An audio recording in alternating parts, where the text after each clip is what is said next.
봄이 되면 이상하게 몸이 처지고 식사 패턴도 흐트러집니다. 조금 피곤한가 보다. 계절 바뀌니까 그렇지 하고 넘기기 쉬운데 이런 시기에 생기는 몇 가지 식습관 때문입니다. 단순히 컨디션 문제로 끝나지 않고 체중 증가, 혈당 흔들림, 혈압 상승이나 위장 문제까지 연결될 수 있는 거죠. 그래서 오늘은 나도 모르게 몸을 망치는 봄 식습관을 주제로 이야기해 보려고 합니다. 컨디션 조절하는데 도움이 되실 겁니다.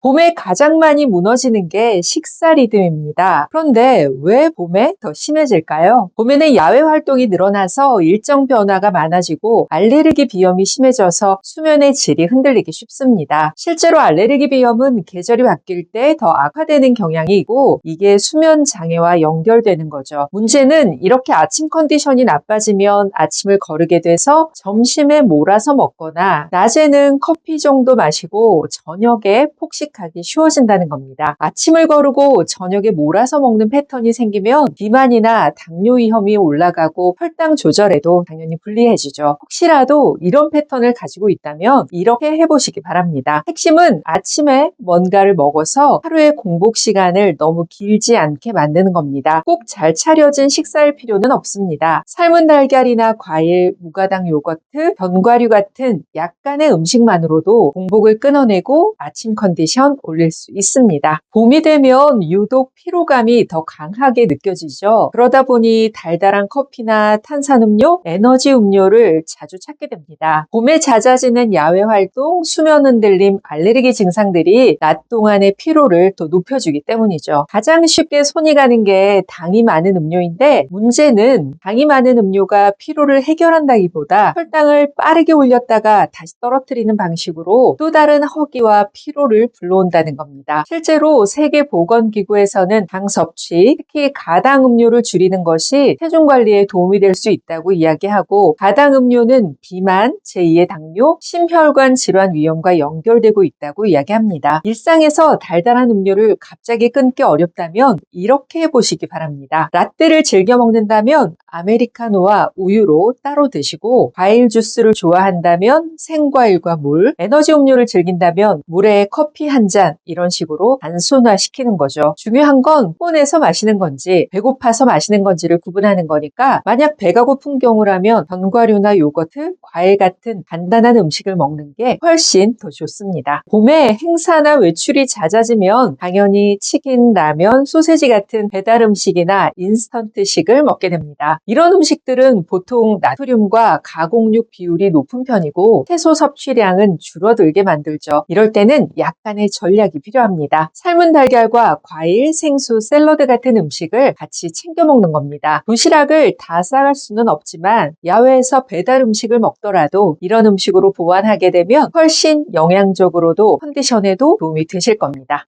지금처럼 날이 풀리면 저녁 약속이 늘어납니다. 꽃 보러 갔다가 한 잔, 날씨가 좋아서 한 잔. 특히 낮에 식사를 대충 하게 되면 저녁에 더 쉽게 폭식을 하게 되죠. 여기에 술까지 더해진다면 식사량도 늘어나고 야식도 따라오고 다음날 아침은 또 거르게 됩니다. 알코올은 세계보건기구에서 지정하는 1군 발암물질로 분류되어 있습니다. 이건 암을 일으킨다는 근거가 충분하다는 의미죠. 그러니 잦아지는 술자리를 완전히 끊기 어렵다면 이렇게 해보시기 바랍니다. 공복음주는 절대 안 되고요. 첫 번째 안주는 단백질과 채소를 드시고 술을 한 잔 먹을 때마다 물을 한 컵씩 먹는 겁니다. 또 2차로 탄수화물 야식을 먹는 패턴을 끊어야 하죠. 특히 피로를 술로 푸는 습관이 있다면 이건 수면의 질까지 떨어뜨리기 때문에 다음날 식욕과 혈당 패턴에도 좋지 않습니다. 그러니 꼭 기억하세요. 술 한 잔, 물 한 잔. 이것만으로도 지킬 수 있는 건강 효과가 꽤 많습니다. 안 마신다면 더 좋겠고요. 이건 봄에 정말 중요합니다. 일반적으로 식중독은 한여름 이야기라고 생각하는데 실제로는 봄철 나들이, 축제, 야외 활동이 늘어나면서 도시락, 김밥, 배달 음식 취급 문제가 더 자주 일어납니다. 실제로 식약처에서는 4월에서 9월에 식중독 발생이 상대적으로 많고 나들이철 도시락과 배달 음식은 빠른 시간 안에 섭취하라고 안내하고 있습니다. 겨울 습관이 아직 남아있어 있어서 집에서도 나물이나 반찬을 식탁 위에 보관하게 되는데 꼭 냉장 보관해야 합니다. 날이 더 더워지는 건 순식간이니까요. 조금만 신경 쓴다면 봄이라 어쩔 수 없을 것 같은 피로감도 상당 부분 줄일 수 있습니다. 오늘 영상 참고하셔서 컨디션 유지하는데 도움 받으시기 바랍니다. 건강정보, 건강식재료 소개해드리는 한약사 김경순의 건강토크였습니다. 오늘도 평안하세요.